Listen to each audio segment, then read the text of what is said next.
Salute and welcome to the Stories and Cocktails podcast, where you'll enjoy an entertaining short story from acclaimed humor columnist Rob Kreider. Storytime is the family portion of the show. Then we move on from the stories to the cocktails. This is where the alcohol and the not safe for work portion of the show takes over, as Rob and his wife /editor/muse Sara Kreider partake in some adult beverages and provide you with a behind-the-scenes recap of what really inspired the original story. Put your feet up, relax, and enjoy yourself a round of stories and cocktails. Cheers. This story is called Keeping House by Rob Kreider. Hey, that's me. As a married man, I do everything in my power to strive for total wedded bliss, because wedded misery is, well, it's miserable. I don't want to do misery. Instead, I prefer candy and harmony. Like the old saying goes, happy wife, happy life. I look at it as happy wife, race car. In order for me to enjoy a very expensive, selfish, dangerous hobby, such as playing with cars, I need to ensure Mrs. Kreider is always smiling. I work hard to keep my wife happy. Sort of like a doctor practices medicine, I am practicing at being a quality married man. I have by no means mastered the art. Practice makes perfect, and I'll keep practicing until one of two things happens. We get divorced, or I die. Neither ending is very uplifting, but those are the choices married men face. If she chooses to leave me, I won't be able to refer to her as my wife whom I love, and I'll have to change it to my ex-wife, that witch whom I loathe. Since that's just too much to say all at once, I'm working to continue the wedded bliss part of my life and save myself for the other marriage exit option, death. Keeping a woman happy is different from keeping a man happy. Keeping a man happy is quite easy.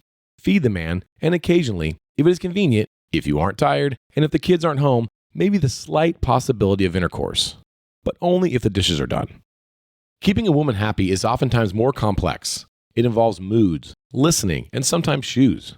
It also involves everything that has occurred during the last 72 hours, as those issues and emotions are still swirling around in a woman's brain. And don't kid yourself, boys. She remembers every dumb thing you ever did. Even that time in college, when you foolishly said her roommate was sort of cute. During my practicing at marriage, I've tried a lot of different things to make my wife happy. Now, not everything I've tried has worked. On the contrary, most of the things I've done have been little more than train wreck attempts at increasing sexual activity at my house. I'll admit, mostly unsuccessfully. I recall one time offering to paint my wife's toenails. That just resulted in me tickling her feet and thus getting kicked right in the face. Sex afterwards? Hell no. Over the years, there have been a few things that I learned that did work to make my wife happy, and I'll share them with you. Dudes, pay attention now. Advice piece number 1. Get a housekeeper. Best money you can spend. Gentlemen, nobody wants to get with you when they see your little drips of pee on the bathroom floor.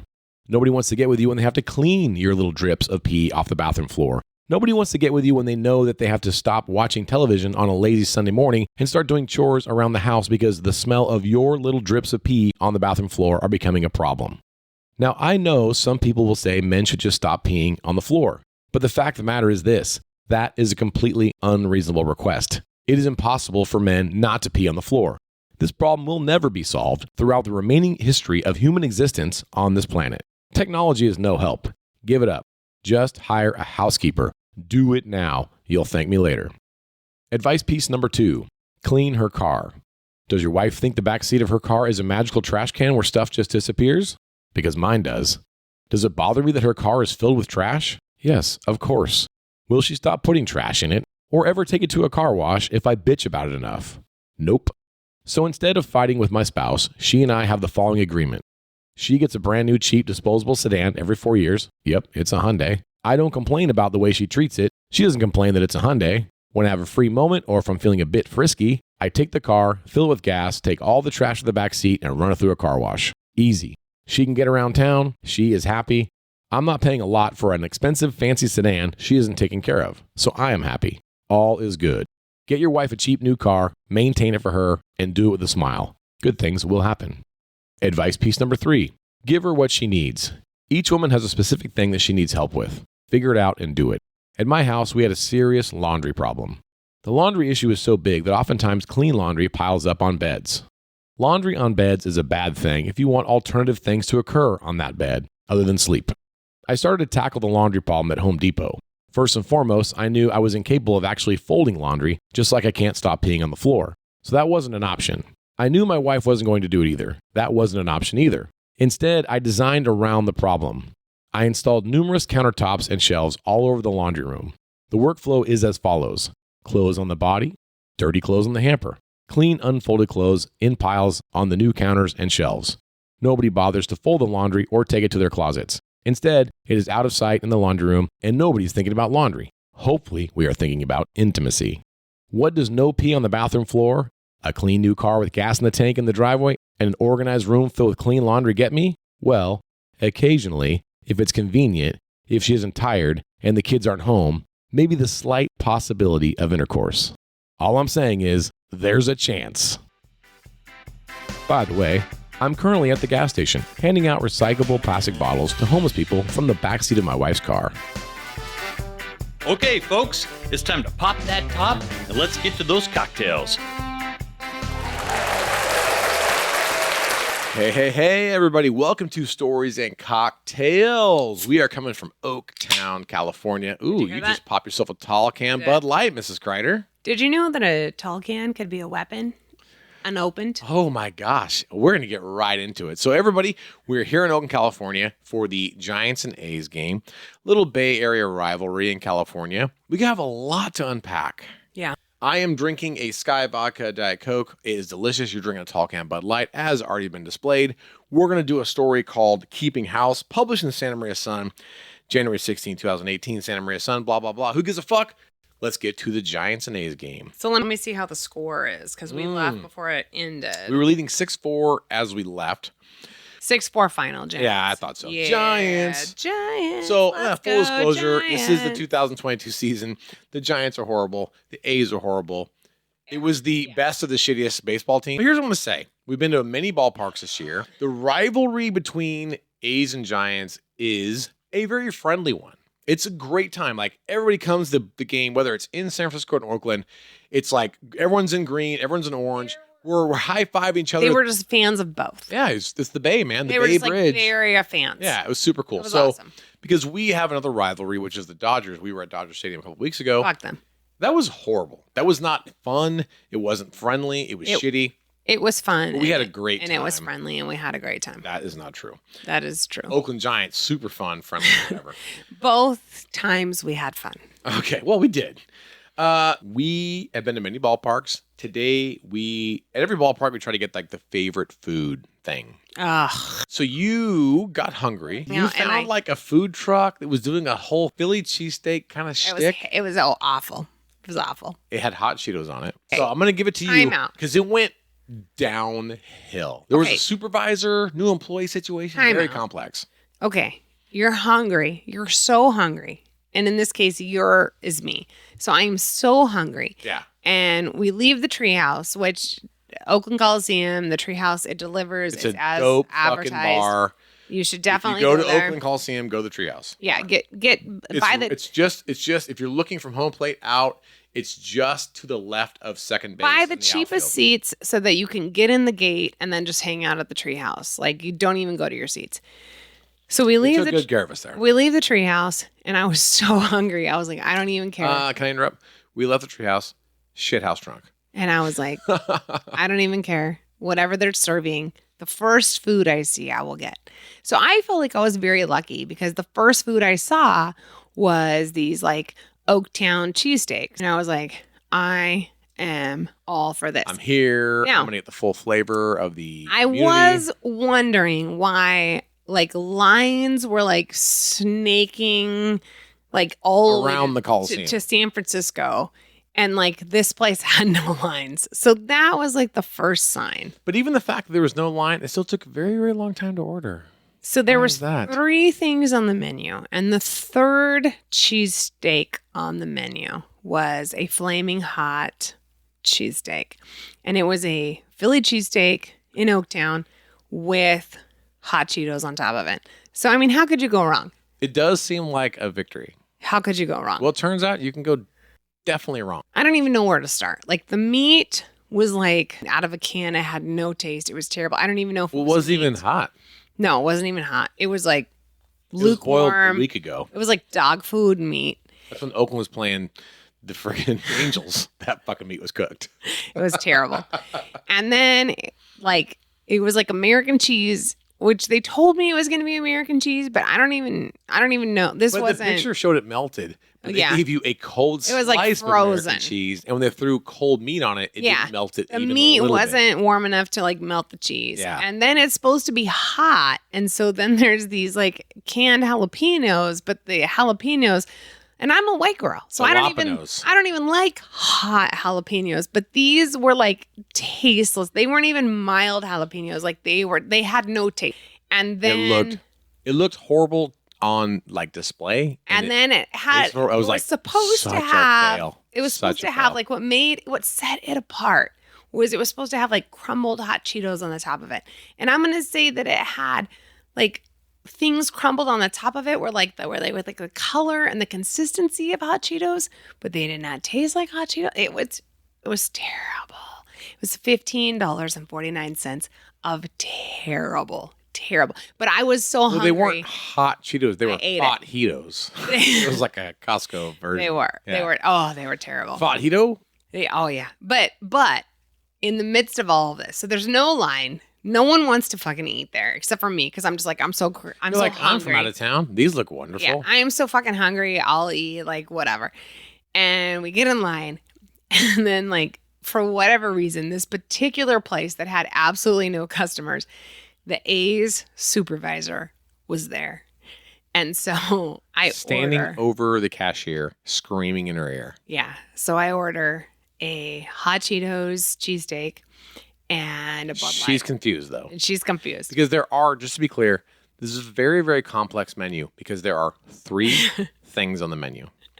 There's 1, 2, 3. I just walked away. I was like, oh, here we go. I'm fucking out of here. This is not going to go well. I do not want to see this go down. I'm fucking out of here. There was a lot of confusion over which of the 3 sandwiches on the menu I was ordering. Yeah. You fucked the whole order up because you were special ordering. Nothing. Yes. The problem was I wanted a Bud Light. Yes. Also on the menu. Also on the menu. Also, it was like water, Bud Light, 805. 3 options there. Exactly. They had 3 options for drinks. 3 options for sandwiches. This shit is, dude, even fucking In-N-Out has more options. So she had behind her, she had one like trash can cooler. It was like full a trash of ice. can and it was full of ice. And 805s and water. And floating at the top was like a solid layer of water. And that's all you could see was water. So she started, because I want a Bud Light. So she starts digging through the trash can cooler, trying to get the Bud Light. And then she says to someone else, she's like, can you get me some Bud Lights? And that's when the supervisor was like, comes came in, unglued. and she's like, we don't serve warm beers. She says, the Oakland Athletics organization does not serve warm beers. And she's yelling at So I'm watching and I'm like, okay, well, listen, supervisor, I appreciate that. I don't want to have a warm beer. I don't want to drink a warm Bud Light. But this employee is digging, her hands are on fire from fucking she frostbite, digging through a trash can, looking for one blue can. And she's like, hey, do you have any in there? And if the answer is no, and you've already paid and settled the fucking tab, you don't get a beer? What's the story? What's the result? So the supervisor says the Oakland Athletics does not serve warm beers. Then she says, you keep digging. You put your arms back in that ice cold water. Elbows deep. Elbows deep. You keep digging until you find, and she said, until you find a blue can. Because the Oakland Athletics organization does not serve warm beers. So I left again. And at this point, So I was like, up, I'm like, okay, the order's rough. Now people are getting yelled at.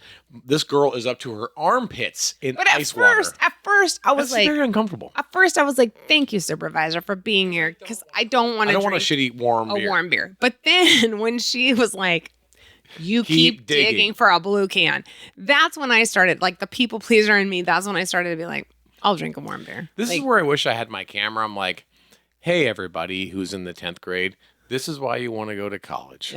Because if you don't go to college, this is going to be your fucking life. Digging through a trash can at an Oakland A's game while your supervisor screams in your ear that the Oakland Athletics organization does not serve warm beer.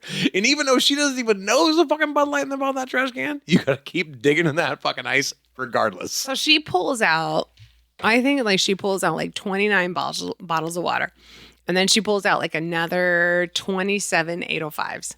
And then all of a sudden, She pulls out a Bud Light. I was about to drink an 805. I'm like, fuck it. I'll just. I was like, 805. I didn't think that Bud Light was coming. I was like, you're getting 805. And I was like, I like 805. Yeah, I like 805. I'll drink an 805. So then, obviously, you didn't like enough to save this poor girl from frostbite. she brings out the Bud Light and she puts it in front of me. Like she's yeah. so desperate, and she's just like, oh, Please take this away here from it me. is. My hands hurt. I have frostbite. Here's the fucking Bud Light, and she puts it in Thank front God. of me. And I'm like ready to like just greedily take it, and I'm like, oh, thank God you got the Bud It all Light. came together. This whole thing is over. I start to grab it, and then the supervisor yells at her again. She goes, "You cannot serve that. That's a weapon. You cannot serve that to her. It is a weapon until you open it. You must open it. An unopened beer is a weapon." And I'm like, welcome to Oakland, California, and I'm like, everybody. do I look like someone who's gonna wield a Bud Light? Like, I'm wearing a fucking green A's shirt. A weapon. So at this point, I'm home team. I'm so uncomfortable. I just start laughing, and I go, "A beer is a weapon? Like, are you kidding me right now?" Actually, beer has killed a lot of people. Well, I mean, a beer is a weapon against my fucking liver. Like the only weapon threat. if you have a fucking 3,500-pound car and you're driving. The only threat that Bud Light posed to anyone in that entire stadium was my liver. Like that's it. Like that's actually, it turns out it imposed frostbite on a minimum wage employee's elbows. Well, yeah, but she already had that, and now it's like you a might weapon. as well get your drink in. To my liver. Yeah. So then I just start laughing, and I look at the supervisor and I say, "A beer is a weapon? Really? Like unopened? Like what? Is it now?" And then she explains to me in Oakland Athletics organization supervisor speak. She's like, "Yes. Imagine being hit upside the head with a full can of beer. Like that is like a force. Like you will get a concussion." And she's like, "But if it's open, it just spills out. There's not a lot of weight to it, and the can will crush, and you will be okay." And I was just like, oh my God. When she provides this information to you, it's not based on her imagination of what could happen. She's It's like, based on experience. "Listen, we've seen a lot of fucking heads get cracked in the stadium because it's Oakland from a full tall can of Bud Light. So we have to open that Bud Light before we can serve it to you because no one needs a full fucking tall can over the cranium." I'm like measuring this like in dollars and cents. You know what I mean? And that tall boy Bud Light was like $14.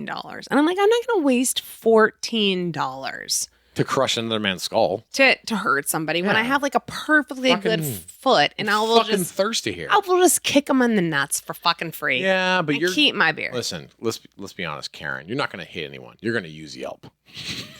You're going to I'll fucking be call the yelping manager. that. At this point, we were both laughing because we were like, when would we ever need a weapon? And then it turns out I'm like, we went to our seats. I wish I had a full fucking unopened Bud Light tall can. and right we now. wish that we had a fucking weapon. All right, we'll get to that then right now. So, look, we all know how it works, everybody. You go to a baseball stadium, you got your ticket, assigned seat, and I'm a whole like, good fences make good neighbors. I'm a rule follower. So I'm like, this is my seat. Let me see my seat. Yes. Did we get to our seat in the sixth inning? Yes. Did we go to the treehouse and get drunk? Yes. Did we walk around the stadium? Yes, because this is what we do. We walk around every stadium we go to and we have a good time. Did we eat the worst fucking cheesesteak sandwich ever? Yes. But in the end, we decided to sit down in our seats. So we showed up to our section that is without a doubt our seats, and there's shit in our seats, like jackets and Sunflower unopened seats. sunflower seats, and that's fine. So we don't come in like assholes, like, "Oh, hey, what's going on? Is this? Let me just check my tickets. Like, is this the area?" We came in light. We did not come in heavy. Yeah, we came Like, in we very came in light. casual, and like, I "Hey, even we're just said- trying to make sure we're in the right spot." Yes. I came in so late. I was like, I don't really know exactly which seats are ours. Like, I don't remember. I haven't looked at our seats. Like, I was like, which two seats are open? And we will sit here. Like, And they're like, everyone has Are you made even sure themselves- you're in the right section? I'm like, yeah. well, yes, we're definitely in the right section, and we're definitely in front of our seats, and your stuff is in front of it, but that's fine. So we move other people's stuff out, we sit down, and everyone who's there is like, okay. Then other people showed up.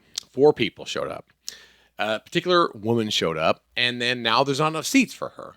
And she's trying to talk to her, I'm thinking boyfriend. She's No, like, there's enough seats. There's just not enough seats. Like, in a row. in a row. Next to her new boyfriend. Yeah, because her boyfriend bought seats separated. Because he fucked it up. He fucked it up. He bought seats like 5, 6, 7, and 8, and then 12, 13. And so we had 9 and 10. We were dead in the middle. But he had the opportunity to tell us. When I got there and we rolled in the aisle seat, I'll move down. Yeah, he should have just said like, hey, that. He's like, hey, you know what? My new girlfriend, she's sitting here with her kid. And they just, do you mind just taking seats 5 and 6? And we would have done. We're like, no problem. You got it. Sure. He doesn't do that. He doesn't say fucking shit. So we sit there. She comes in. She starts going like, well, whatever. So they're trying to figure out where they're going to sit because some other people already traded seats, like my group, your group. So then she's like, this and this and this. And then she's like, well, it all worked out until these people got here. These people with the ticketed seats. Yeah. So then all I wanted to do was just let her know that I was sitting in my assigned seat. But I missed that. I missed the whole of these people. But I have a few cocktails in me and I have a certain tone I use. And so I said I believe the nicest way possible. But I want people to know what your tone sounds like. Your tone sounds like, it's like, listen, bitch. Well, that's your tone. I'm going to try to replicate what I think it actually sounded like, being reflective, like probably sounded. It goes like this. She said, listen, bitch. It was fine until these people, and I just said, ma'am, to be clear, these are our assigned seats. Yeah, you have no tonal awareness. So, none. And then she goes, well, I didn't mean to be offensive, but don't call me ma'am. And that's where I took a deep breath because I wanted to say like, okay, bitch, these are my fucking assigned seats. But I didn't do that. I just took a breath. Here's the funny part. There was a lot of like, oh, yeah. And then these people, and I'm like, hey, to be clear, these are our seats. And listen, everybody shut the fuck up in that section, except for her. Everyone who saw us come in very light and nice, they all totally shut the fuck up and got quiet. That. She came in late and she's like, well, what the fuck, blah, blah, blah. Except that later then, boyfriend is saying to his friends, he's like, it was all fine. Except, as far as like the people who got here on time. We got here on time. We got here on time. And I was like, oh, I'm sorry. There was nothing about my ticketed seat in the MLB app that says that I need to be here on time. Like, there's nothing in the rules. I don't need to be on time because I bought this fucking seat, asshole. That, like, if I'm not here by the 4th inning, I relinquish my seat. Apparently, to you. There's MLB squatters' rights by the 5th inning. Like, if you fucking squat in some fucking seat, you get to sit there. Okay, we're on the same page. Same. So listen, we've been to a lot of baseball games and stadiums, and we play nice. And we'll share seats. I don't give a fuck. I don't even care where I sit. I don't care. But that was an uncool move. And then I used my tone, and then I felt bad. And then we had this like confrontation. Then like the problem was we were surrounded by a bunch of people who then hated our fucking guts. Oh yeah. Like we could feel the hate. I was very uncomfortable. Conversations where they were blocking they were like using their hands up and then she showed a shirt. I'm like, oh, that's a cool shirt. I'm like, that's a cool shirt. You beat us 1989 at the World Series. And she like wouldn't show it to him. Like, oh, fuck you, man. Like it was just. I know. I was with you. It was an uncomfortable situation. I was there with you.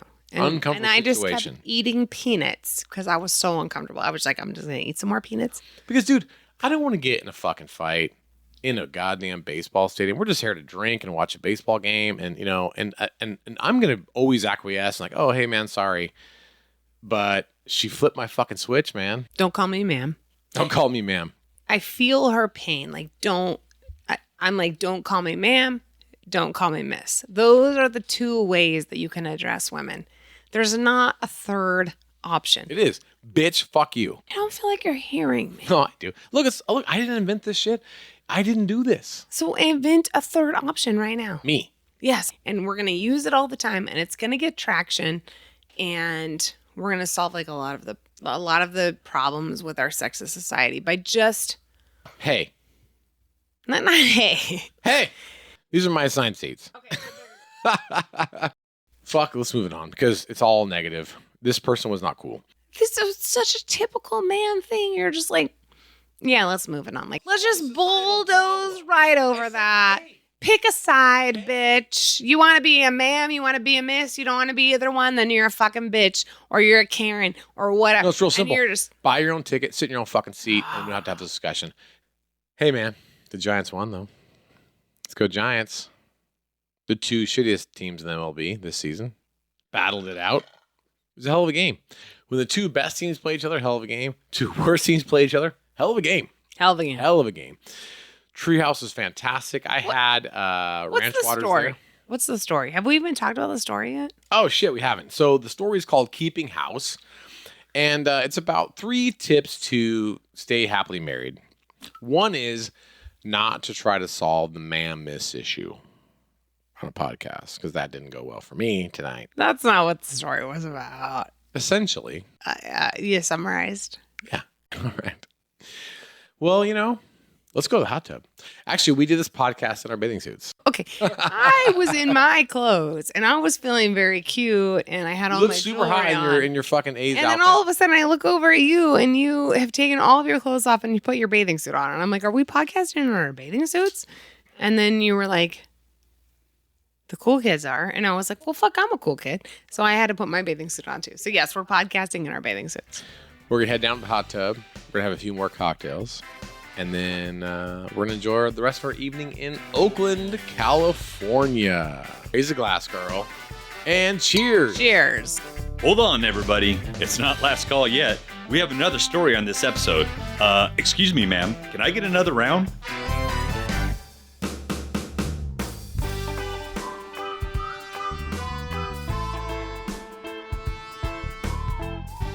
If you enjoy hearing Rob Kreider's different humor columns here on the Stories and Cocktails podcast, then I promise you will love his novel, Cadet Blues. Cadet Blues is Rob's hilarious tell-all about desperately trying to survive the shock and awe boot camp-style training at the California Highway Patrol Academy. People from all different walks of life have come to love this book because Cadet Blues is simply a crazy good read.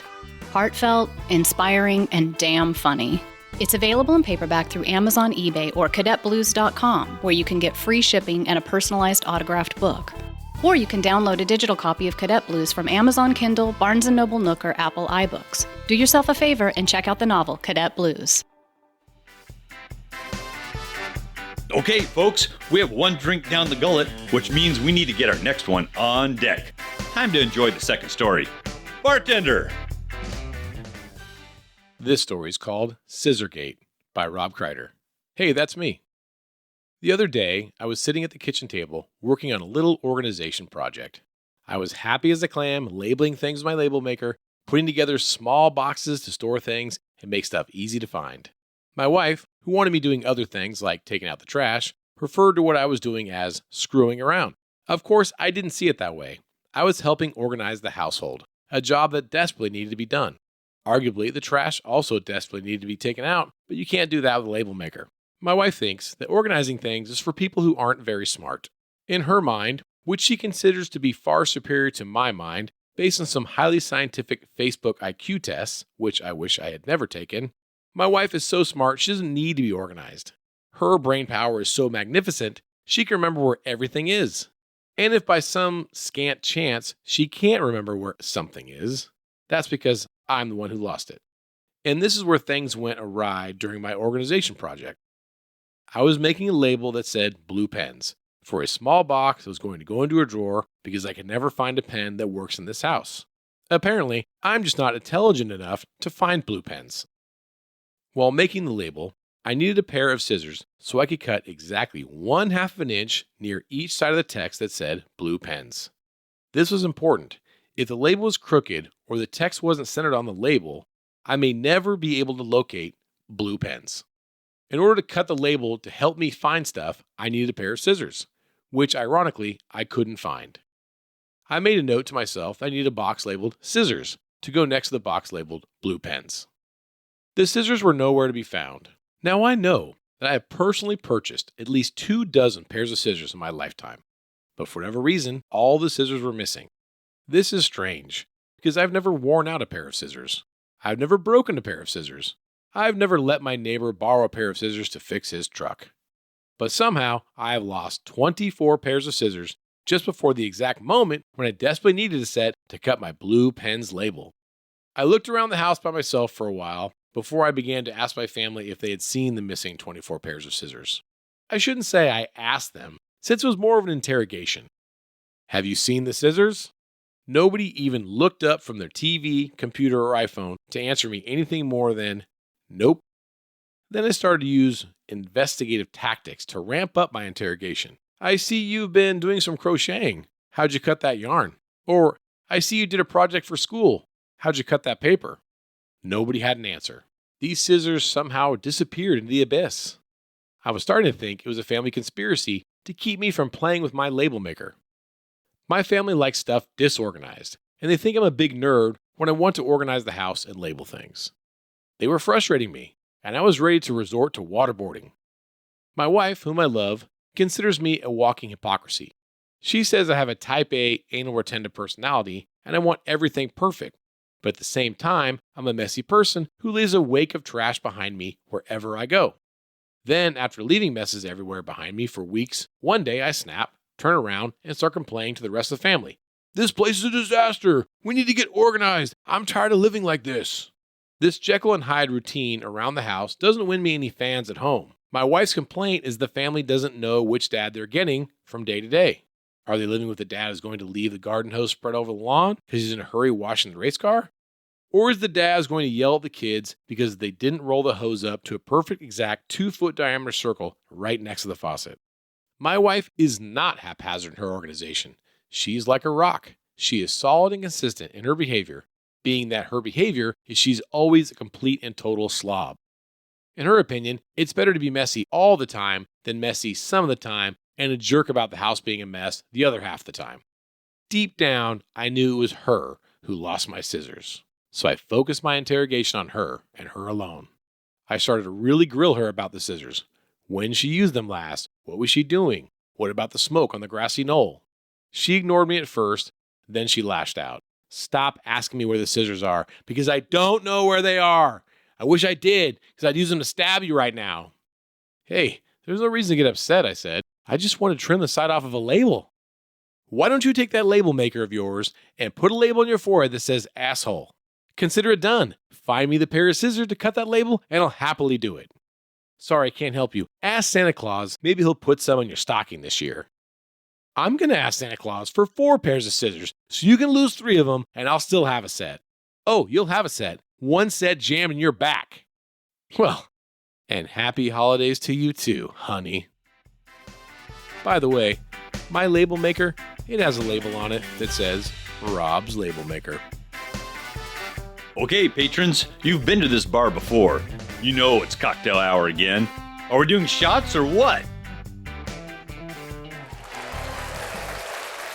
Hey, welcome to Stories and Cocktails, coming to you live on tape from the Napa Valley. We are in the RV Tiki in the Napa Fairgrounds RV Park, which is awesome. We have spent a wonderful day drinking in downtown Napa. You are currently drinking, it looks like a tall can Bud Light. Well done. Bud Light, really just raising the rent here in Napa Valley when you drink the Bud Light tall can in the wine country. I am also raising the rent. I'm drinking a Tactical Ops Brewing Double Nickel 9 IPA, sponsoring the racing teams, representing the old group at home. And we're here to talk about a story today called Scissorgate, published in the Santa Maria Sun, December 6, 2012. Definitely a lot to unpack on this episode. How are you doing, Mrs. Crider? I've talked a lot and haven't heard much from you. I hate this story. You hate the story? Yeah, I said it. My gosh. I found it very triggering. Did you really? Yes, I did. I thought the story was pretty accurate to a certain part of our lives. And when I say a certain part, I mean like all of our life. Yeah, no, it was the accuracy that triggered me. Okay, like, so you don't hate it because it was a bad story. Like it was poorly written or it was grammatically incorrect. You hate it because you just hate what it represents. Yeah, you're just always, where are my scissors? And then, I mean, and I know in the story you were trying to be like, you were exaggerating for humor, but like, was I? You weren't. That's the problem. I wasn't. When you're just like, I have like a compartment that has a label that says like blue pens. Like I just hearing you read the story, I was just like, I just want to find a black pen and I want to put it in the blue pen box. Like I just to fuck with you. Well, you did that once and I did have a stroke. So that was why I had a stroke. You put a black pen in the blue pen box. No, stop it.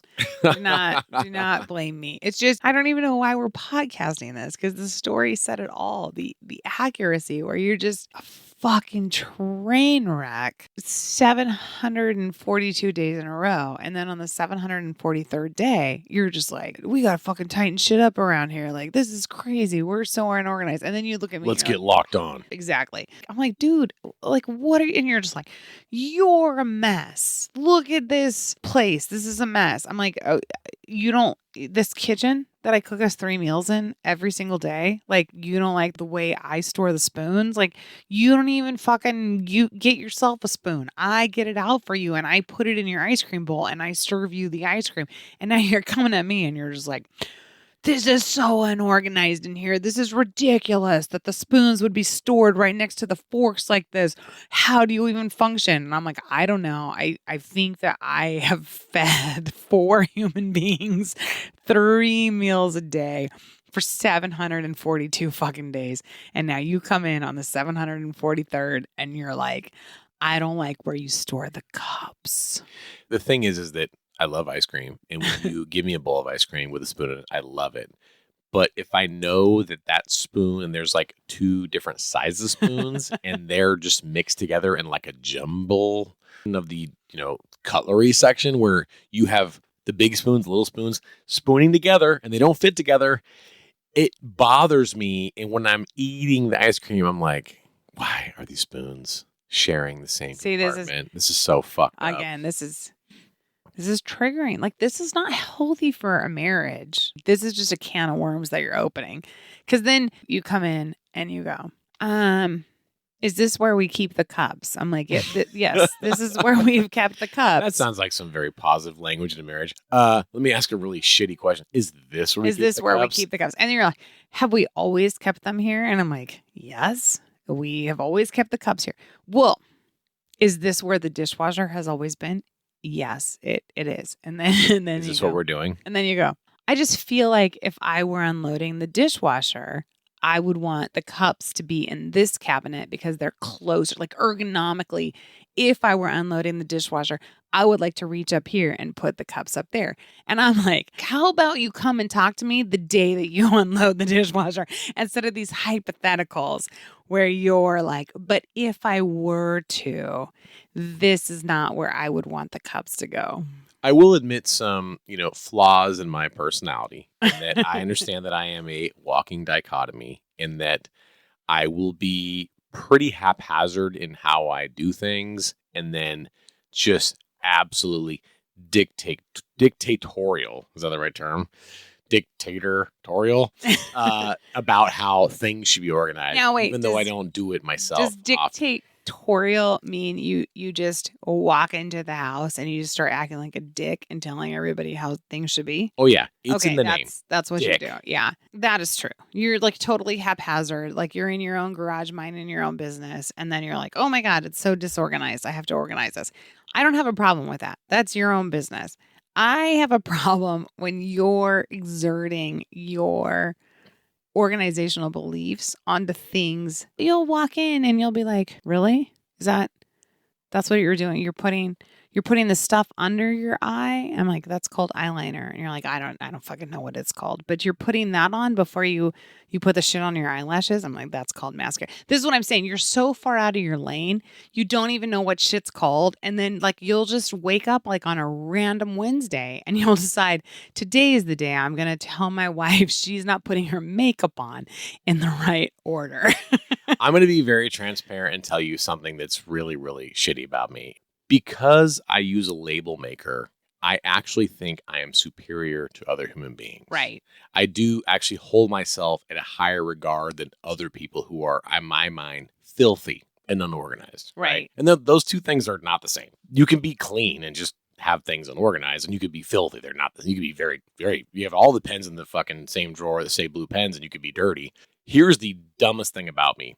I have a master's degree in organizational leadership.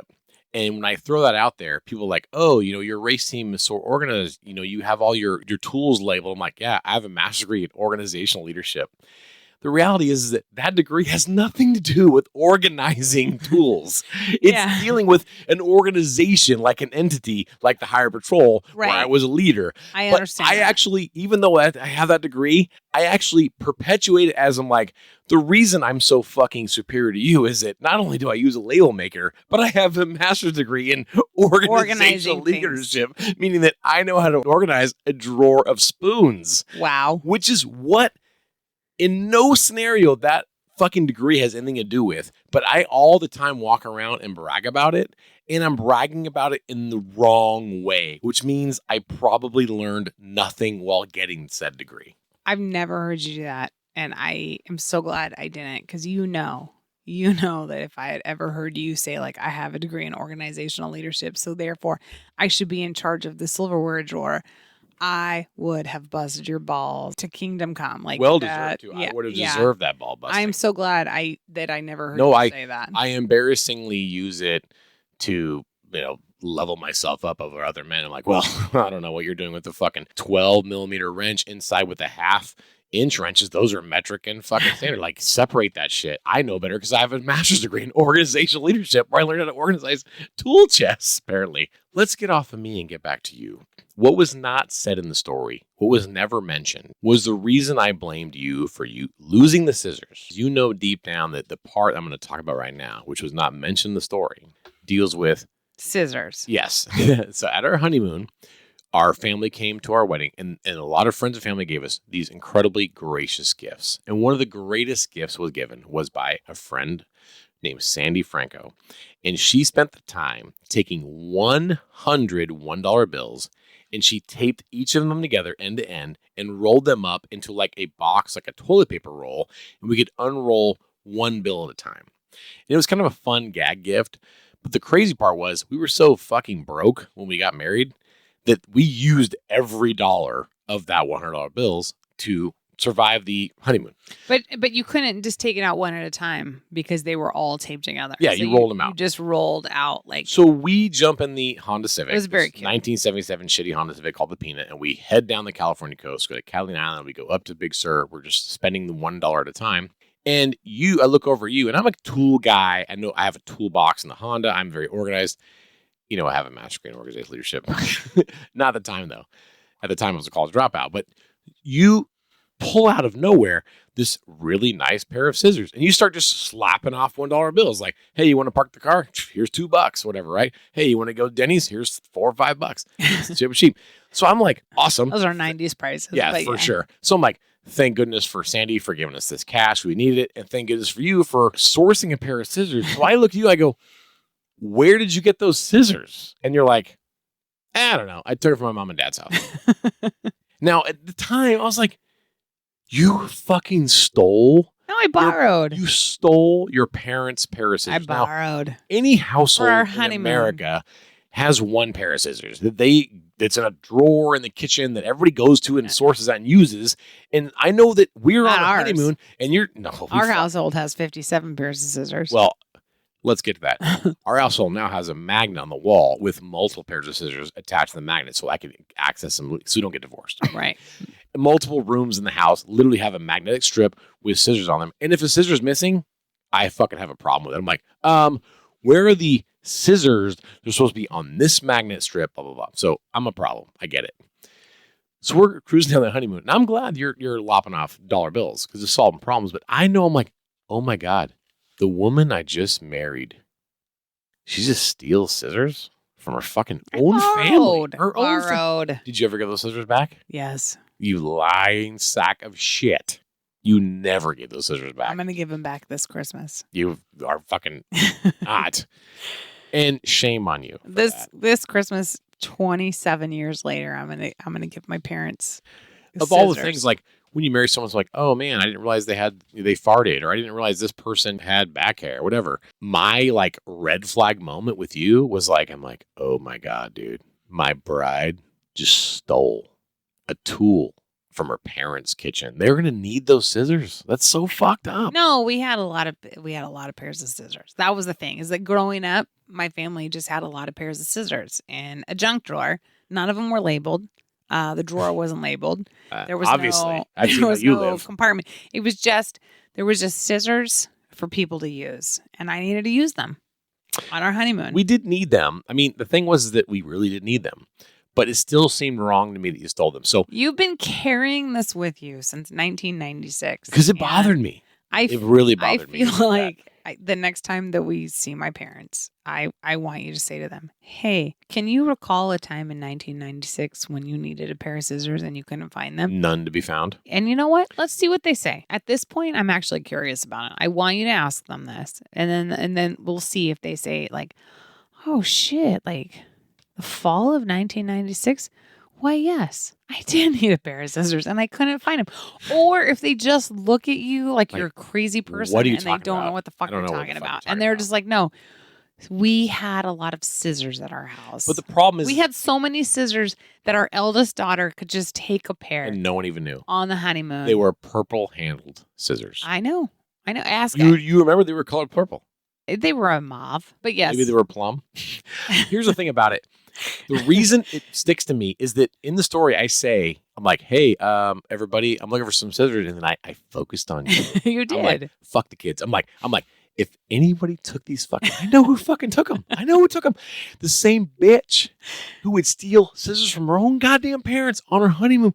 She would definitely steal my fucking label making cutting scissors because she don't give a fuck about scissors. She don't give a fuck about people's personal property. They need those tools to make their lives better and organize things because I have a master's degree in organizational leadership and they taught me how to make labels on fucking No, boxes. that's not what your degree was about. I know, it's ridiculous. Your degree was about leading people within an organization. And I'm trying to lead you in this organization. Don't steal the fucking scissors. Like, I don't even know what to do with you right now. No, I'm a huge problem. Look, I'm saying, I'm being very transparent. I'm like, look, I'm dumb about what my degree is about. And two, my garage is a fucking disaster. And then my race shop is like a surgery center. So how can I be both things? I don't know. And I also consider myself better than other people because I have label maker and I organize some drawers, not all drawers. Right. You think you're better than everyone in the household because, like I said, you'll come in on the 743rd day and everything's been working like clockwork. And then you come in and you're just like, oh, none of this is working. How do you even do this without a label make? How do you even know that's your own right hand? And when you don't have a label on it that says right hand, like how is this happening? And you come in all judgy and on a high horse and you just start labeling things. No, I'm a fucked up person. And you're like, now everything must be this way. Will be this way and will function. And then you just go right out. So you come into my kitchen and you're like, this is where the cups should go. Because if I were unloading the dishwasher, I would want them to go here. And then you start labeling a cabinet. You're like, this is where cups go. And I'm like, okay, hey, the dishwasher is full. They're clean. They need to be unloaded. And you're like, I can't unload them because your disorganization in the kitchen is so because fucked now up. you've reorganized everything. But you're just like, oh, my work here is done. Now I will leave. Yeah, that's you good. unload the dishwasher. You put the cups in the new place. No, I admit I'm a fucked up person. Here's why. You do the laundry and you carry that burden and I appreciate you. But what you do is you put my shirts on hangers and sometimes they're inside out, sometimes right. Sometimes the logo faces the right, so they make it left. That drives me fucking crazy. So now, do I say to myself, I'm super grateful to have clean shirts. And you know what? I know what shirt it is, whether it's inside out or backwards, or the logo's not facing the same way, and then all the fucking hangers are the same color and all this shit because I get crazy about that stuff. I'm a psycho. I just look at my shirt and I'm just like, obviously she doesn't have a degree in organizational leadership. Fucking hanging up shirts inside out. I just need 2 black socks and a pair of scissors. That's all I've been asking for my whole fucking life. You know what I'm saying? And you're like, fuck you and your 2 black socks. I'm not going to put the same socks together and roll them up. And I'm not going to hang your stupid fucking scissors on the stupid fucking magnet. Here's the thing. We've had brand new, beautiful homes. We've had apartments, and I will fucking mount a magnetic strip. I have a magnetic strip literally in the RV tiki. I'm looking at it right now over the kitchen. There is a double nickel 9 motorsports tackle ops bottle opener and a fucking pair of scissors right over the sink because that's very convenient. Yeah. Now, here's the thing that's so fucked up about me, and I'm sorry because you have to deal with this. I like these little victories, right? Every once in a while, you'll be like, oh, I need a and you'll reach over and you'll just like conveniently grab a pair of scissors, which is like right available to you on the magnetic strip. And I'm like, well, wasn't that convenient? Right where you needed it, just when you needed it, at the right spot, and you're able to use it and put it back. Isn't that nice? You know, you're welcome. Go ahead and pat me on the back because I did that. You're like, oh, really? You spent 5 minutes and $6 on Amazon and you fucking drilled something on the wall and you want credit for the rest of your fucking life? For the rest of your life. I fucking cooked 3 meals in this motorhome. I fucking did all this shit. I did your laundry and I gotta high five you, motherfucker, because you hung a fucking magnetic strip on the wall one time. Which those same pair of scissors I would just put in a drawer and they would be just as handy and just as available. Yeah, no. I am sorry. No, and you're welcome. It's funny. That's really how I feel about it. It's funny that and by funny, I don't mean that. You mean funny. tragic. It's super annoying that you talked about like clothes hanging up because you have all these opinions about how I hang up your clean clothes, right? Yes, I do. I can walk into your closet at any given moment and I will see there you've got 100 things hanging up and I will zoom in on like the one thing and I'm like, fucking damn it. Why are you wore this? It's dirty. Let me wash it. Why is it in your closet? Like, why aren't you washing it? And then you look at me and you're like, what? Like, how did you even know? And I'm like, because you fucking hung it up like shit. It looks like shit. And you're like, well, you hang stuff up upside down. And I'm like, I don't know how I knew. I hang clean clothes. I knew that this was dirty because I knew you hung it up. Because I hang up the clean clothes. This was something dirty. You hung like I don't even know how you misuse a hanger. But here's the crazy how do you thing. hang up something wrong, and you do, and the collar's all twisted around. Oh, I always look at a bag of trash. Here's the thing: if anyone's ever met me in real life, I am a piece of shit. I look like Pigpen from the fucking Peanuts. I look like shit. And then you go, my shit is wrinkled. And then I'm a fucking bag of trash. Why are you hanging this up dirty? Like, let me wash it. And you, but then you'll take it and then I won't be able to find it to wear it when it's clean. I'm like, you won't be able to find it clean to wear it until I wash it. You didn't let me clean it. We did have a interesting social experiment where I got a promotion. I had to go to Reading. I lived in this pool house behind Jim and Pam, and I organized my little 435 square foot pool house all by myself. And I went to Walmart and I bought all the same hangers and I hung up all my shit perfectly. And I just lived my best life, just organized as fuck. Because I have a master's degree in organizational leadership. Then COVID happened. You had to telecommute and you came up to live with me. And then one day, as a kind person, you did my laundry for me. And I came home and I'm like, what in the fuck? Oh, I did it on purpose. Fucking shorts are here. T-shirts are up there. They've been separated. This shit's fucking backwards, whatever. I'm like, I clocked all of it immediately. I was like, this fucking bitch. I did it all on purpose. I have a system. I said, I'll do a little laundry. And you're like, no, I have a system. And at this point, I'm like, your system has been that you jizz in your fucking underwear and then wipe it up and then just throw it in a ball in the corner of the room for 20 fucking years. And I pick it up and I wash it and it gets magically put back like jizz into your closet, jizz free. Like that's and I'm like, oh, now that's your system. Now you have a fucking system. And so I looked in your closet and you had like all of your white t-shirts like folded and put in like a compartment. A bin that said white t-shirts. And I was like, I'm looking at your closet and I'm like, oh, how will I ever figure out your fucking Yeah, that's why I said to you, I'm like, here's a system in there you might not understand. Yeah. Oh, geez. Like the shorts are all right there. But then at the same time, I was like, no, motherfucker, for 20 years I've been doing your fucking laundry, like 23 years. I think I can figure out your system. I'm like, your system is you put it near the hamper and then the general vicinity, collect it and I wash it and I put it back. The in magic the closet. leprechaun. Like, Just make your laundry I'll clean. figure out your system.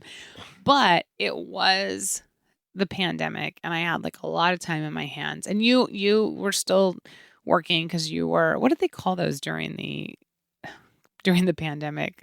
People who are super important had to go to fucking work. Yeah. What essential workers. Essential workers. Okay. Yeah. So yeah, You're welcome. You were an essential worker, so you still had to go to work. I didn't. So Zero fucking time I had off. a lot of time on my hands. Yeah. I had enough time on my hands to fuck with your system.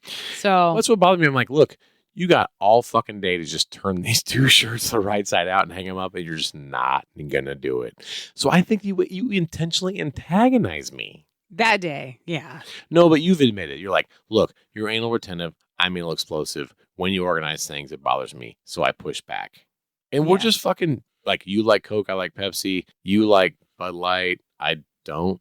Like, we're so incompatible, but we are our But I don't peanut come butter. in. Okay. We haven't been married for 27 years now. But I don't go into like a space that's yours that you've organized. Like I don't go into the garage and say like, oh, it's super, super organized. I can't handle it and I mess it up. Like I don't do that. I only push back when you come into my space. Like when you're like, I think that you would be better off to organize your makeup like this. You say you don't go into my garage and interfere. What you do is you just throw Amazon boxes in my garage. You're just like, well, I was also I'm not here to say how your garage is organized, but it'd be cooler if I just throw these boxes. But I was also going to say magically disappear. I don't need to go into your garage and organize it because it's already a fucking mess. It's the biggest fucking mess. Like my personal garage is, but my race shop is not. The most separate unorganized place on the planet is your garage. So you're coming into my kitchen and you're like, why are these spoons in this drawer together? And I'm like, I don't know. Why is the garage the garage? How about you go out there? Everybody has their personal shame, and I write articles for racing magazines about how to organize because I have a master's degree in organizational leadership and checklists and how to organize your toolbox, label makers, and all this shit, and putting tape on your tools. And like people use this stuff for advice. But what they don't know is that if they actually saw my actual real garage, they would stop reading everything I wrote and they would be embarrassed to even know me because it's a fucking shame. Yeah. Shame place. And you know who knows this? Your dad. My father-in-law clocks me all the time. He's like, hey, how you doing? I know you're a big success at work, but boy, that garage is a big mess. Can you clean that garage up? I'm like, fuck you, man. I'm a goddamn national champion race car driver. She's like, regardless, your garage is a mess. He kicks me right in the nuts on my garage, and everybody knows it, dude. Your dad has one shot at me, and he takes it every time. Like, what's going on with that garage? You gonna pick that garage up? The reason he goes after your garage is because every single time you go up to their house, you say to them, "Hey, I need a pair of scissors. Is there a pair of scissors around here?" And then when they can't find it immediately, you look at me and then you look at them and they're like, yeah. And then you say to them like, yeah, because I know why you don't have scissors because your fucking piece of shit daughter stole your scissors in 1996. And now because you raised this piece of shit scissors stealer, I blame you. You don't have scissors and I'm here and I need to borrow your scissors for some made up fucking reason and you don't have scissors. Yeah, it's true. I didn't realize that. Not only did I judge you, I judged your whole family because of that. You did. That one incident where you stole those scissors, I'm like, I judge you. I judge your mom. I judge your dad. You were. You were like, judge you all. You're like, what's wrong with this fuck? These people. Who would raise fucking this person heathens to just steal these scissors? And I'm like, I didn't steal them. I borrowed them. They raised me to say it's okay to borrow our scissors because we have a lot of scissors. I'm going to wrap this episode up by saying this. Scissorgate, great story. Very accurate. Really no hyperbole there. If you come within 60 feet of me, I assure you there'll be multiple pairs of scissors at the ready. I have scissors. If you need them, they're available. I'm going to wrap this article up by saying Scissorgate, very triggering, not funny, not a good article. Just upsetting. No hyperbole. Very, very, very true. Some people say tomato. Some people say tomato. I'm going to really wrap it up. Okay. Please help me. Reach out to me. Are you too suffering from a husband who is a psychopath about scissors? Yeah. And blue pens. We have to have like a compartment for blue pens. How about just a pen? You know, at work, they had to order blue pens just for me. They're like, black pen? I'm like, no. Blue. I got that blue. Bic, blue. 0.5 millimeter. 0.5. All right, on that note, let's raise a glass of Double Nickel 9 and Bud Light. Those two should never touch each other. We're going to do it anyways because that's us. Cheers. Cheers. And that was last call. You did it. You survived an episode of Stories and Cocktails. But did Rob or Sarah's liver survive the show? I don't know. Tune into the next episode to find out, to enjoy some more stories and some more cocktails. By the way, if you want to support the debauchery of the show, then buy the host their next round by Venmoing a couple of gold doubloons at Stories and Cocktails. Back in the day, a gold doubloon was only $4 Spanish. Who knew? Well, folks, I'll be right here behind the bar, cleaning the glassware and awaiting your return to the Stories and Cocktails podcast. Cheerio, friends.